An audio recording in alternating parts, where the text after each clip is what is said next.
with a better 32-bit bus, ESA, if anybody remembers that. You know, that was a pretty impressive accomplishment, and it played a key role in the way Compaq ended up influencing the future. And yet, you know, the technology has advanced so far beyond that. You know, that's not a lasting thing to be remembered for. Here's another one that perhaps, you know, from time to time I think about this, and it's maybe one of the most impressive things we did. We built the best computer brand image in the world. That's not easy to do, you know.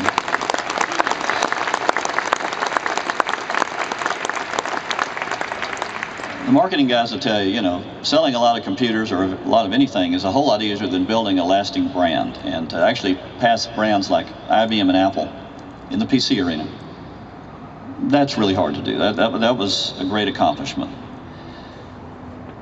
But we didn't stay in the lead very long. You know, we were actually the worldwide leader as a PC supplier in the mid-90s. But, you know, as the world turns, Dell passed us by fairly quickly, probably applying a lot of the things that we used in our early days, and became the leader. I mean, it was a great accomplishment. We wouldn't take anything away from that, but still, that's not quite it.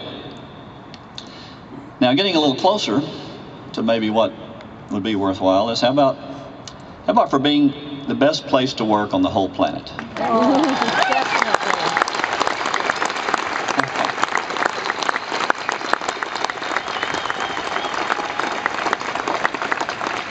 Have you ever run into anyone that said they really didn't like working at Compaq?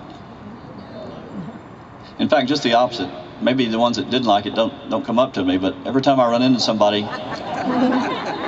they go overboard telling me how much it meant to them and what a change it was in their life. So that to me maybe is the most important thing we accomplished. Creating a place that people could work where they were empowered to get their job done, where they worked in a team, they helped each other. It was okay to fail.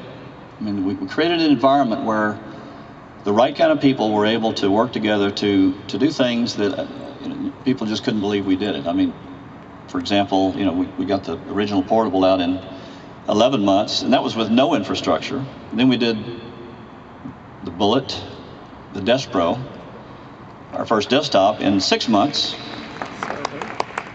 And that's about as good as it gets, folks. I mean, you can't put a factory together and actually begin shipping quality product, which, by the way, had leadership technology in the industry in that short a time. But our team did it. You know, that was Kevin and Gary and Mike. We banished them to a site where nobody could find them and said, go get this thing done. And darn if they didn't do it. Well, you know, the problem with that being our legacy is for people that weren't there, they really can't get it. Yeah, we could talk to them about it all day long, and it's really hard to fully appreciate how it worked and how it affected your lives. I mean, could you really not wait to get to work in the morning? Most people probably wouldn't really believe that, but we did. We had it, and that's something to be treasured in our hearts and shared with each other. But that's not going to be the legacy of Compaq beyond us. So that's, I mean, I don't have an exact answer. I think it's something to contemplate, to think about from your perspective. What does make sense is the Compaq legacy. But the process of writing the book, about what? A family. The Compaq family, you mean? Yeah. Well, that's a great piece. It ties to the same thing. I mean, it is like a family in many ways. Actually, we get along better than a lot of families. Isn't that the truth? Okay, so one of the things that came to mind, and I'll just throw this out as something that it really took the book to develop it. And I'm not through writing that part yet. It's hard to explain. But one of the things I think we should be able to tell our friends and our kids and our grandkids is that what Compaq did helped shape the world of technology as we know it today. And here's how that happened.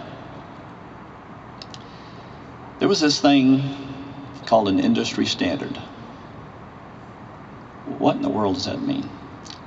Well, in automobiles, when automobiles were first invented, every different brand of automobile worked a different way.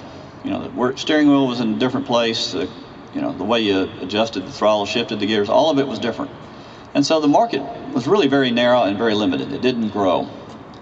And then somebody had an idea, why don't we kind of make them all the same general way, where you put the steering wheel, make it a wheel, put it in front of the left seat, put the accelerator under the right foot, put the brake next to that, so you got to take your foot off the accelerator to get to the brake, and then put the clutch next to that so you can operate both of those at the same time. Once they did that, once you learned how to drive, you could drive any car. So, guess what? The ability to get on the road quickly was easy because there were a lot of examples around that you could learn from. And then when you wanted to buy a new car, you didn't have to relearn how to do it. As the volumes began to grow, manufacturers of the different materials could ramp up higher volumes and therefore reduce their costs. And a very strong parallel to PC industry is that because you could move from one brand to the next, there was a lot of competition.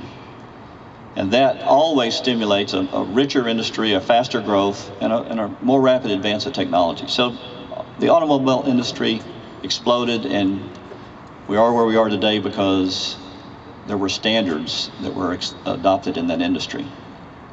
Well, kind of like that in PCs. In fact, if you look at the whole computer industry, there was never any kind of standardization that went on. It was low volume, it was mainly commercial and industrial.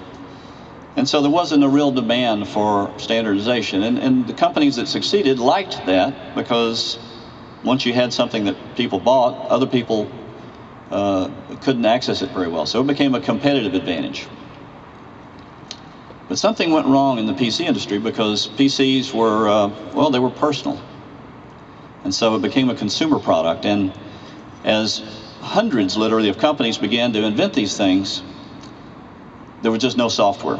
The number of software companies, I mean, they were booming and they were writing like crazy. There was just no software for it. That was about the time Compaq began to be conceived. And it was about a year and a half after IBM had entered the market and had done a great thing with the brand, but they had sort of been sloppy about how they protected it from a patent and a copyright and trade secret standpoint. And so we and a few others at first, we were one of the first, but we weren't the only one, decided that, we can build this wonderful portable and we'll have software that runs for it if we can run what IBM runs. So we began the process of figuring out how to do that, along with some other companies. Well, it was really hard, I can tell you, and one of the clear facts about that is that nobody else really achieved full compatibility. Compaq, by being very fortunate to have some very good people doing that job for us,